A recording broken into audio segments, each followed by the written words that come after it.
खबर उत्तर प्रदेश के साथ मैं सोनी चौहान। खबरों की शुरुआत करें उससे पहले एक नजर सुर्खियों पर। सीएम योगी टेक्सटाइल पार्क की स्थापना को लेकर एमओयू किया साइन। केंद्रीय वाणिज्य और उद्योग मंत्री पीयूष गोयल भी रहे शामिल।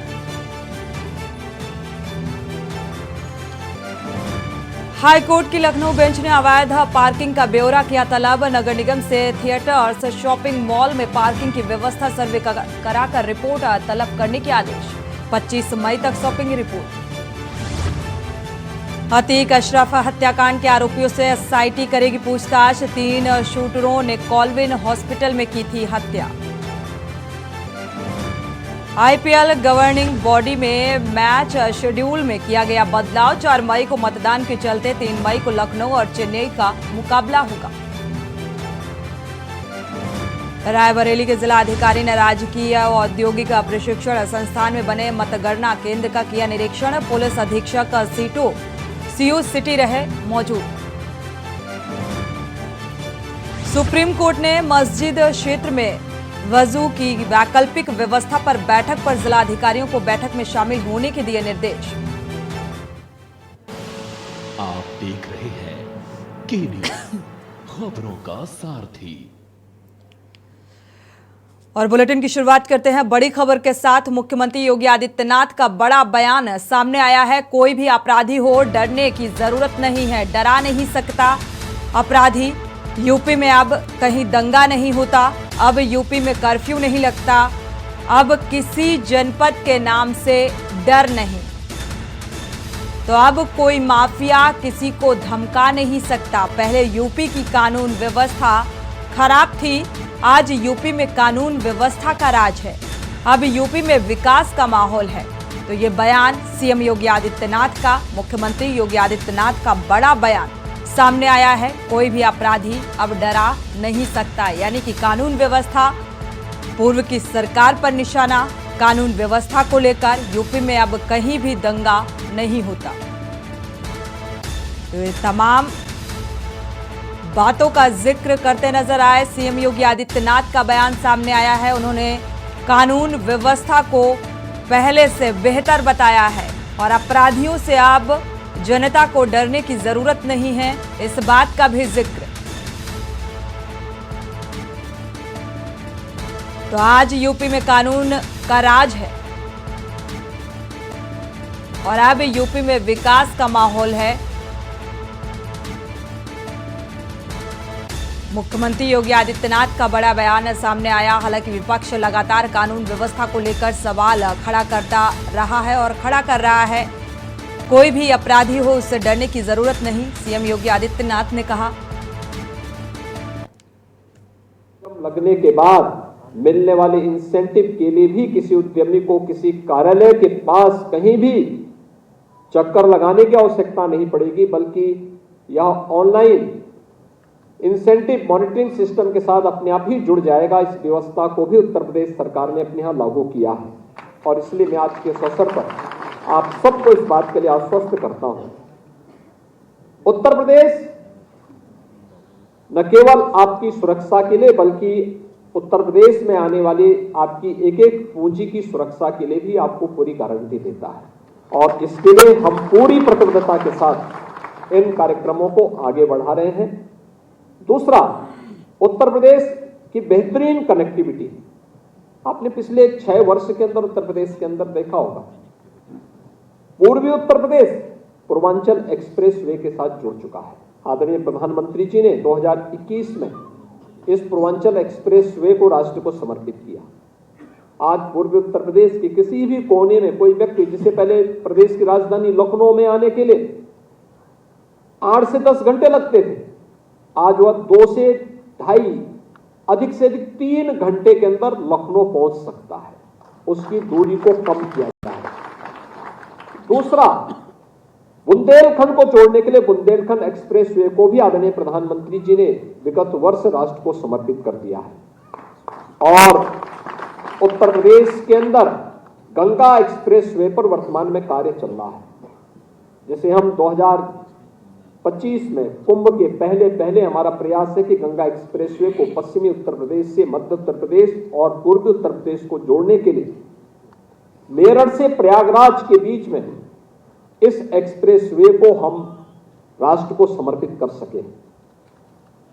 उत्तर प्रदेश 2017 के पहले दो बातों के लिए, यानी उत्तर प्रदेश की कानून व्यवस्था तो बदतर थी ही, उत्तर प्रदेश दंगों के रूप में कुख्यात था। बहुत सारे जनपद तो ऐसे थे जहां के नाम से लोग डरते थे। आज मित्रों, उत्तर प्रदेश में किसी जनपद के नाम से डरने की आवश्यकता नहीं।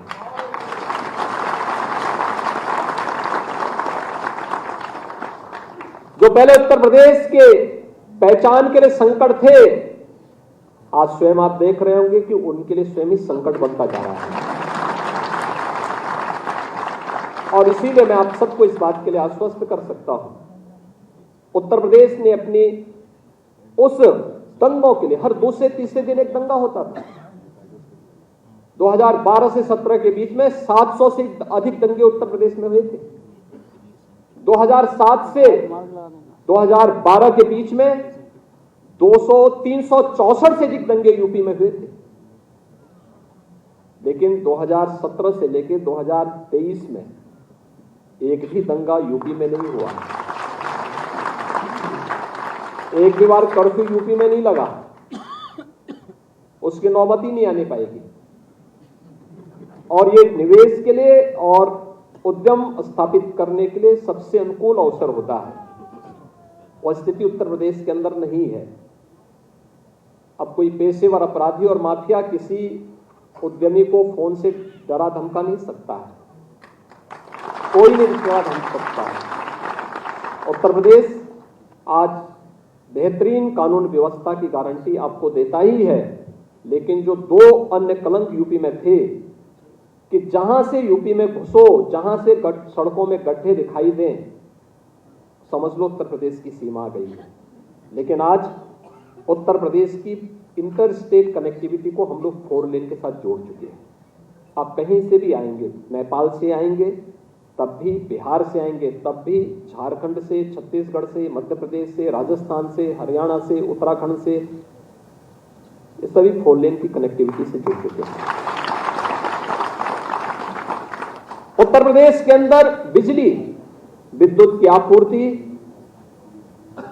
मात्र 4 जनपदों में हो पाती थी। 71 जनपद अंधेरे में रहते थे। और मैं आभारी हूं आदरणीय प्रधानमंत्री। तो आपने सीएम योगी आदित्यनाथ को सुना, उन्होंने साफ तौर पर कहा कि विकास की जो रफ्तार है वो पहले से बेहतर हुई है। चाहे पूर्वी उत्तर प्रदेश की बात करें तो पूर्वांचल एक्सप्रेस से जोड़ने का काम करती है और तमाम ऐसी योजनाओं का जिक्र करते हुए नजर आया। कानून व्यवस्था को लेकर भी उन्होंने कहा कि कानून व्यवस्था पूर्व की सरकारों से अगर देखा जाए तो आज की कानून व्यवस्था जो है वो बेहतर है। बढ़ते आगे, प्रयागराज से बड़ी खबर आपको बता दें, बमबाज और गुड्डू मुस्लिम के घर पर बुलडोजर चलेगा। गुड्डू मुस्लिम ने उमेश पाल के घर पर कई बम बरसाए थे। उमेश पाल की गाड़ी पर बम फेंका था। बम फेंकते समय सफेद शर्ट में सीसीटीवी में नजर आया था और इसकी तस्वीर कैद हुई थी सीसीटीवी में। यूपी पुलिस ने कई जगह छापेमारी की। चुनाव लड़ने के दौरान अतीक अहमद चुनाव में गुंडा टैक्स भी लेता था, व्यापारियों और दुकानदारों और ठेके से वसूलता था चुनाव टैक्स। तो पर्चियों के जरिए यूपी पुलिस व्यापारियों से भी पूछताछ करने की कवायद करती नजर आ रही है।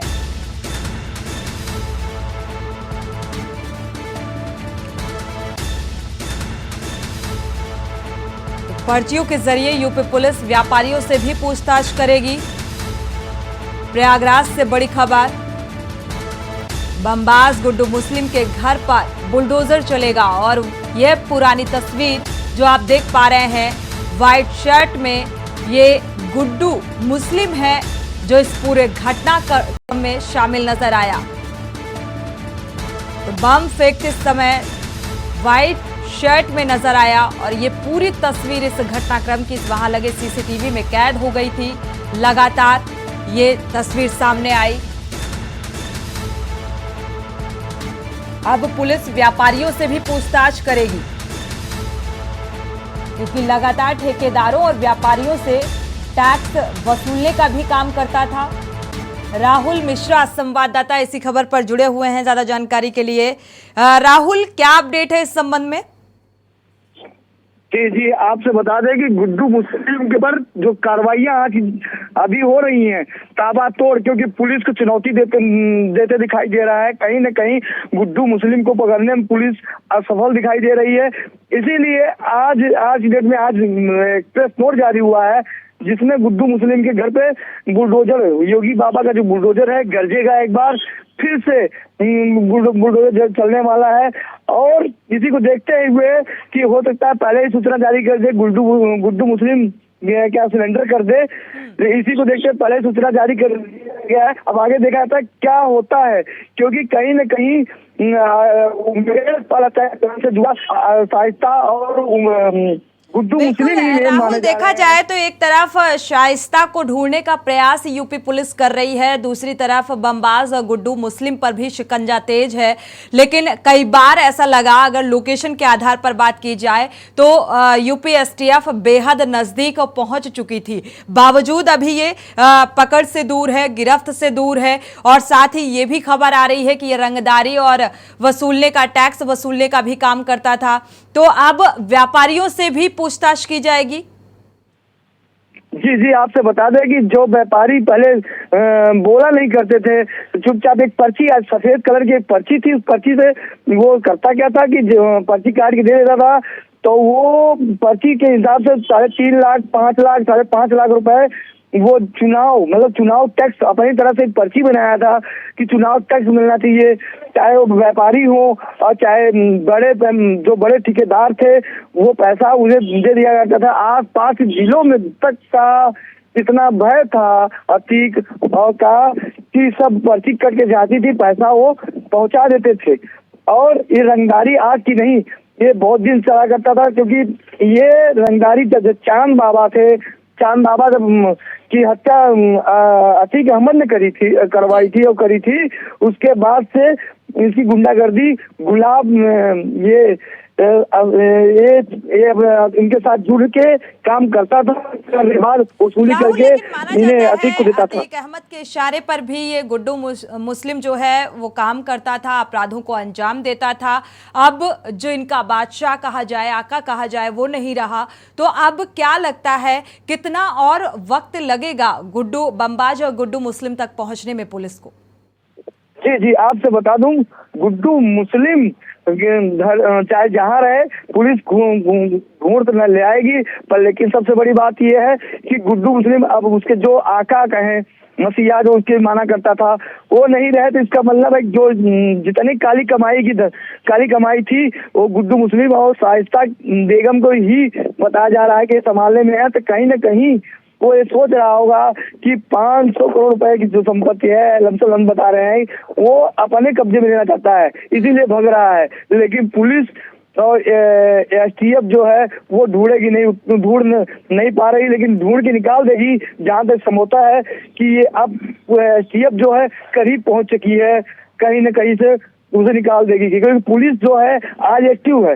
पहले नहीं था, अन्य सरकारों में नहीं थे, लेकिन इस सरकार में जो डंडा चल रहा है, हंटर चल रहा है, उससे बचेगा नहीं। शुक्रिया राहुल, इस खबर पर नजर बनाए रखिएगा, आपसे अपडेट लेते रहेंगे। तो आप शिकंजा तेज है, लेकिन अभी भी गुड्डू मुस्लिम फरार है। एक तरफ शाइस्ता को ढूंढने की भी कवायद तेज होती नजर आ रही है।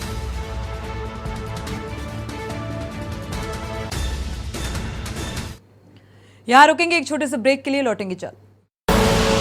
आप देख रहे हैं के न्यूज, खबरों का सारथी।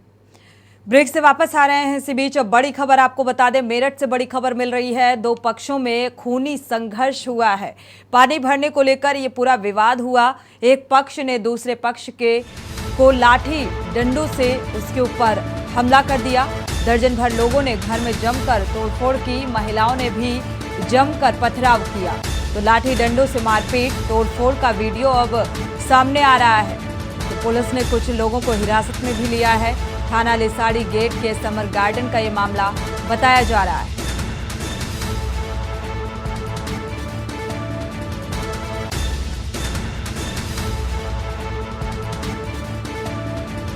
लाठी डंडों से मारपीट का वीडियो साथ ही महिलाओं ने भी बखूबी इस मारपीट में भागीदारी निभाई, पथराव भी किया।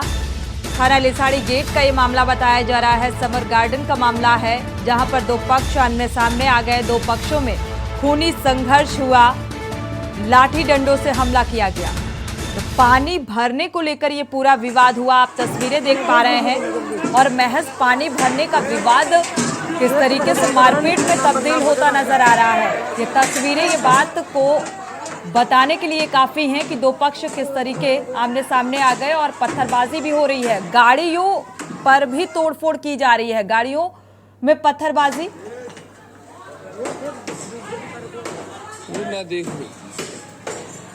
और इसमें महिलाएं भी शामिल हैं।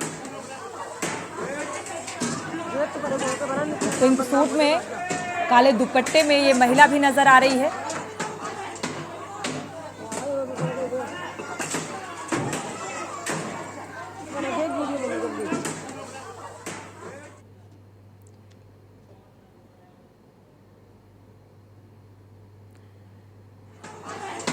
एक्सक्लूसिव तस्वीरें आप देख पा रहे हैं के न्यूज में, किस तरीके से जो गाड़ी खड़ी है, पूरा गुस्सा इस गाड़ी में निकलता नजर आ रहा है।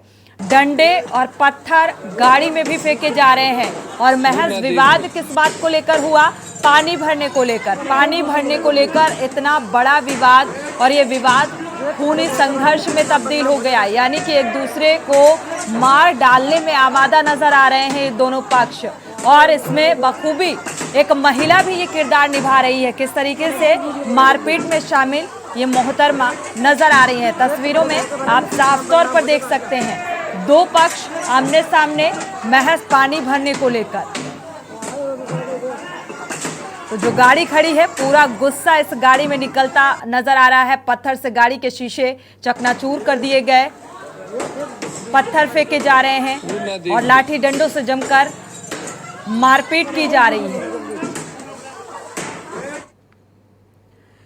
बढ़ते आगे, खबर कानपुर से है, जहां घाटमपुर में एक युवक ने फांसी का फंदा अपने गले में डालकर इंस्टाग्राम पर एक रील बनाई, जिसके बाद युवक ने अपनी प्रेमिका के नाम रील में संदेश भी दिया और कमरे के अंदर पंखे पर रस्सी के सहारे फांसी लगाकर अपनी जान दे दी, अपनी जीवन लीला समाप्त कर दी। और परिजनों की सूचना पर पहुंची पुलिस ने घटना की जांच पड़ताल शुरू कर दी है और युवक के शव को पोस्टमार्टम के लिए भेज दिया गया है और इस पूरे मामले की जांच पड़ताल की जा रही है।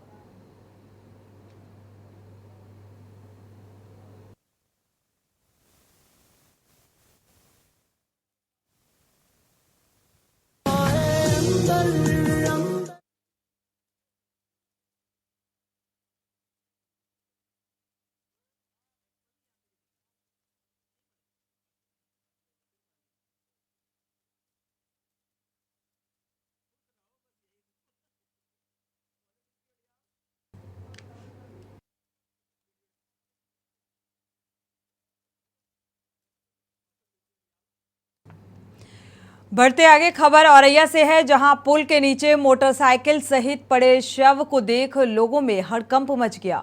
वहीं देखते ही देखते भारी भीड़ यहां पर इकट्ठा हो गई, भारी संख्या में लोग इकट्ठा हो गए। लोगों ने पुलिस को इस बात की सूचना दी है, क्षेत्राधिकारी को मामले की सूचना दी। मौके पर पहुंची पुलिस इस पूरे मामले की जांच पड़ताल में जुट गई है। शव को पोस्टमार्टम के लिए भेज दिया गया है और मामले की तफ्तीश शुरू कर दी गई है।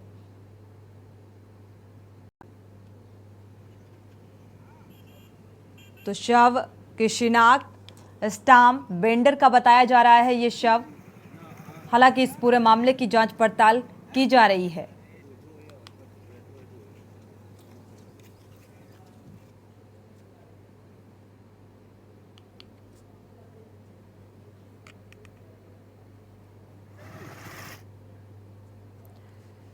खबर अमेठी से है, जहां जिले में चोरों के हौसले बुलंद होते जा रहे हैं। चोरों ने प्राथमिक विद्यालय का ताला तोड़कर हजारों का सामान लूट लिया।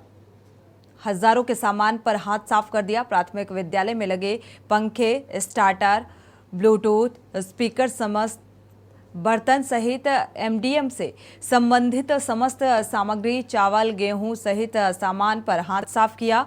विद्यालय के लोगों ने प्रधानाध्यापक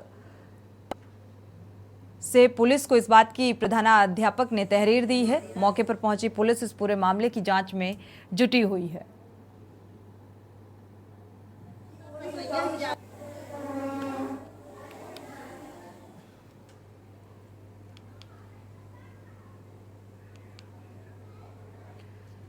खबर अमेठी से है, जहां संदिग्ध परिस्थितियों में नवयुवक का शव मिला। युवक का शव मिलने से क्षेत्र में हड़कंप मच गया। आपको बता दें कि गांव के किनारे बाग में युवक का शव पाया गया। परिजनों के साथ ग्रामीणों ने भी हत्या की आशंका जताई है, लेकिन ये जांच का विषय है। पुलिस इस पूरे मामले की जांच पड़ताल में जुटी हुई है। पुलिस के मुताबिक ग्रामीणों की सूचना पर मौके पर पहुंची और इस पूरे मामले की जांच पड़ताल की जा रही है। शव को कब्जे में लेकर पोस्टमार्टम के लिए भेज दिया गया है।